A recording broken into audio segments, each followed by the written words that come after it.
everyone asks, what do you like better, TV, movies, or stand-up? Which one's more difficult? I mean, going on stage, I think, is probably pretty tough. A movie can be boring because you shoot a thing 100 times. TV is what it is. There are challenges in all of those different disciplines. The thing I enjoy most is stand-up comedy because you're direct with your audience. You can't be misinterpreted. People can't get confused. You know what happens if you work in media? People like to change the information so that it suits a particular agenda. If you're in a room with people, then what you're saying is clear. If you say something that people are confused about, you can explain it to them then. If you say something as a joke, people can't pretend that you're saying it seriously. So I like having direct communication with people because I believe people are very, very intelligent, but the information gets manipulated a lot, and people like to cause, like, you know, fake stirs and stuff. You know, funny, the accent, you know, when I see him in person, it's totally fine. Forgetting Sarah Marshall or the TV show, it's fine. But on satellite radio in the car, I can't understand a single joke you say. You can't understand it. Can you understand me? You shouldn't say he when a person is present. You should refer to the person by their name. That's basic good manners. That is where Willie is heading.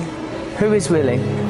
I don't know. Okay, Russell Brand. Is this what you all do for a living? Yes. Okay, but I'm here to... Professional. Okay, well, let me help you. I'm here to promote a tour called...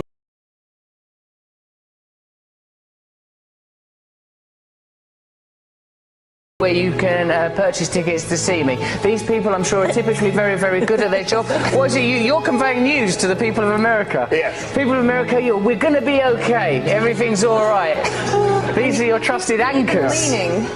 Is that news link? Use your papers. I'll shuffle them for you. Shuffle. Look. Give us that. That's good. Pen. You need a pen. Okay, coming up later. Thank you very much, Kat. Okay, we're going to be talking about the situation with Edward Snowden. This whistleblower, is it good, what he's done for America, or are our secrets being jeopardised by his intentions? We're going to be talking about that. Also, Bradley Manning. Is Bradley Manning an American hero, or is he compromising the safety of American troops? We care about your views here on Morning Joe. We'll be talking about those later. Here with me are Brian and Kat. Brian, nice time. What do you think about Edward Snowden? What do you think about the situation with Snowden? Have you got anything to hide? Should we be concerned about the revelations that are occurring? I don't know what's wrong with you. I understand everything he's saying. No, it's because you're looking at him. When you don't see him and you don't see the lips. I understand the whole thing. Stop saying he. I'm present. Russell. What's wrong with your manners? You're good. Be polite.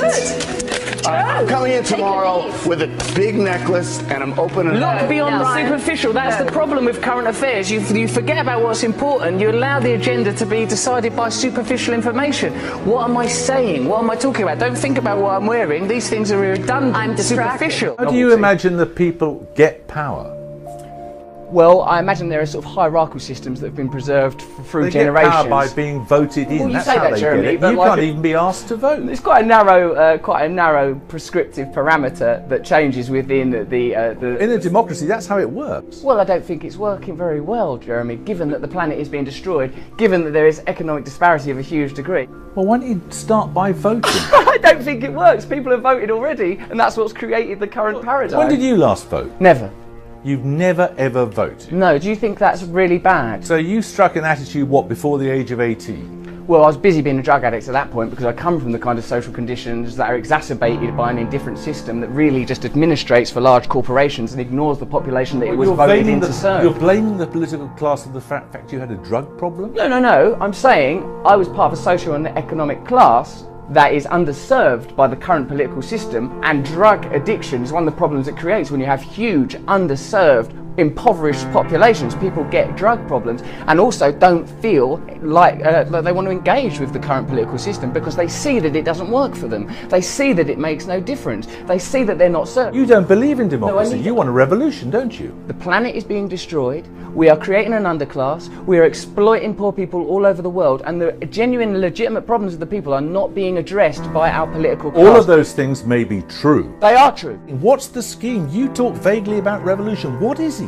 I think a socialist egalitarian system based on the massive redistribution of wealth, heavy taxation of corporations, and massive responsibility for energy companies and any company that's exploiting the environment. I think they should be I think the very concept of profit should be hugely reduced. David Cameron says profit isn't a dirty word. I say profit is a filthy word, because wherever there is profit there is also deficit, and this system currently doesn't address these ideas. And so why would anyone vote for it? Why would anyone be interested? Jeremy, don't ask me to sit here in an interview with you in a bloody hotel room and devise a global utopian system. I'm merely pointing out that the You're current... calling for revolution. Yeah, absolutely. Absolutely. I'm calling for change. This is enough now. Stop voting. Stop pretending. Wake up. Be in reality now.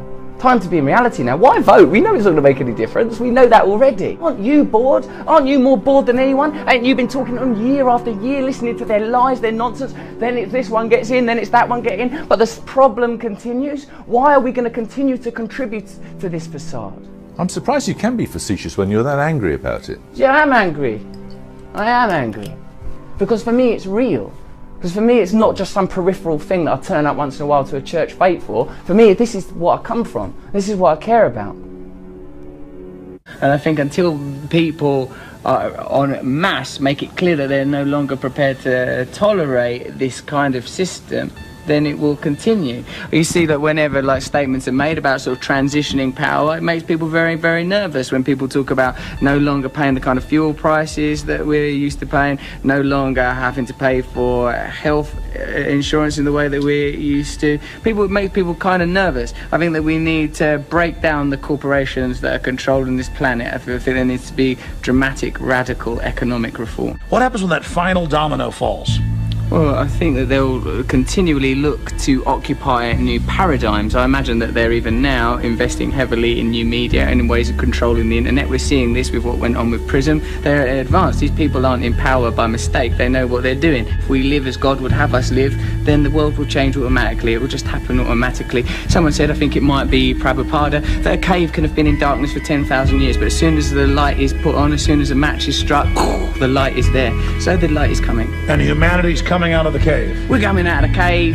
It's over. We're coming out of the caves now. We're going to be on the plains. It's going to be a crazy time. We're going to be rocking in furs. We're going to be kissing each other. It's going to be libertarianism. That's what you're into. Libertarian revolution.